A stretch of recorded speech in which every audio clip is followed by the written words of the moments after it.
for demonstration purposes, I have to kind of slow this down so that you can see all the pieces. But when somebody really whips that punch in and you just come around this way, they kind of just fly. Well, now that he's grabbed up here, if I just keep that there and bring this across, I get a little wrist lock. It's not a very brutal wrist lock. You know, you see a lot of the, force people to the ground in absolute agony kind of locks a lot of the time. This isn't exactly one of those. This is a grip-breaking wrist lock. This is more, oh no, you shouldn't grab me type of situation. He's grabbing my bicep, I pin this and I twist. See how that turned his body away from me? So if he was grabbing me with the intent of punching me, it's going to be harder for him to get that punch to. He's still up.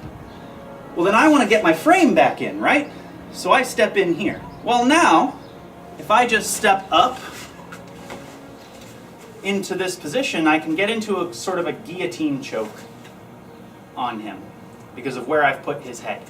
I've gotten my frame in, so he can't get any closer, right? And then if I feel comfortable with it, I can lock this choke up. And this is something that the kata is giving you very explicit instructions. You do see people do this, stomp, then drop, which is fine, but you're losing all of your body mass on that drop. You might as well use it if you're going to lock something, right? So he's grabbed, boom, I give him something to think about and I drop. His arm's straight, so I get an arm lock that attacks his elbow. If he keeps that arm bent though, right? Maybe this kick isn't enough, maybe he's just strong, maybe he keeps his arm bent. It doesn't really matter. If his arm's bent and I drop over this, I end up with a wrist lock. I didn't do anything different. But what I have now is this figure-esque wrist lock, this nikyo that you'll see. If I was here and he wants to grab this leg, it's pretty close. Now I can sink this frame down and make that hard. But it's probably better if when he goes to do that, I shoot this back.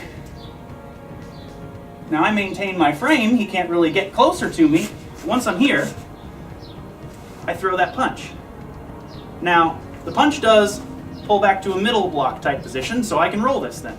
And again, if I'm going to step in, I can disrupt his structure when I do that. And now he's all messed up, and I'm just going to toss him backward into a wall. It's easy enough to get those locks from, say, a clinch position, right? If we're clinched up like this, well, if I start throwing things over here, he's going to start thinking about this side of his body a little bit.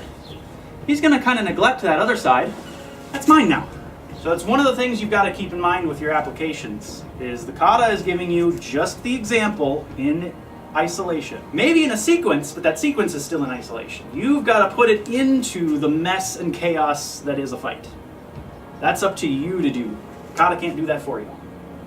So you get these examples, you start playing with them. Yes, I showed it off a punch.